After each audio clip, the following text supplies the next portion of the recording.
آج ہم بات کریں گے اس ویڈیو میں عذاب قبر کے حوالے سے۔ تو دوستو، قبر کا عذاب برحق ہے، اس میں کوئی بھی شک نہیں ہے۔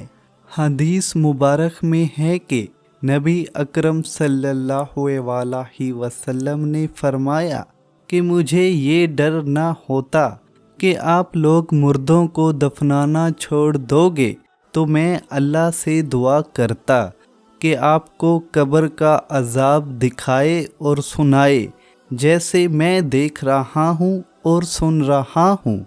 ایک اور حدیث میں آتا ہے کہ نبی اکرم صلی اللہ علیہ وسلم صحابہ کی جماعت کے ساتھ 2 قبروں کے پاس سے گزرے اور فرمایا کہ انہیں عذاب دیا جا رہا ہے، اور مزید فرمایا کہ عذاب بھی انہیں گناہوں کی وجہ سے ہو رہا ہے جن سے بچنا مشکل نہ تھا۔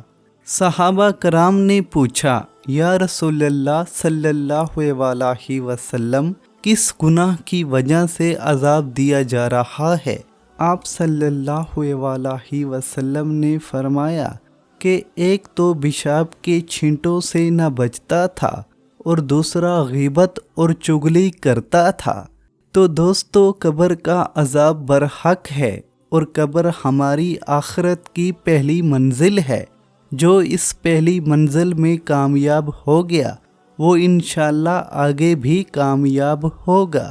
قبر میں 3 سوال ہوں گے، ایک یہ کہ تمہارا رب کون ہے، دوسرا یہ کہ تمہارا نبی کون ہے، اور تیسرا سوال ہوگا تمہارا دین کون سا ہے۔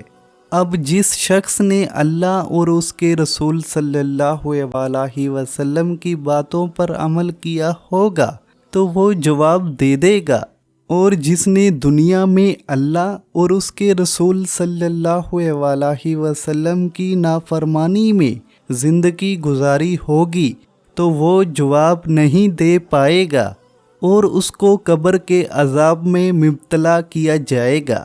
تو دوستو دیکھیں، ان 2 گناہوں کی وجہ سے قبر کا عذاب زیادہ ہوتا ہے، چغلی اور غیبت اور بے پاک رہنا۔ ان دونوں گناہوں کو ہم چھوٹے سمجھتے ہیں، مگر عذاب قبر زیادہ ان سے ہی ہوتا ہے۔ آج ہمارے معاشرے میں یہ دونوں گناہ عام ہوتے ہیں۔ اللہ پاک ہم سب کو چھوٹے بڑے گناہوں سے بچنے کی توفیق عطا فرمائے، آمین۔ یہ ویڈیو اگر اچھی لگی ہو تو اس چینل کو لازمی سبسکرائب کر کے ہمارے ساتھ جڑے رہیں۔ شکریہ۔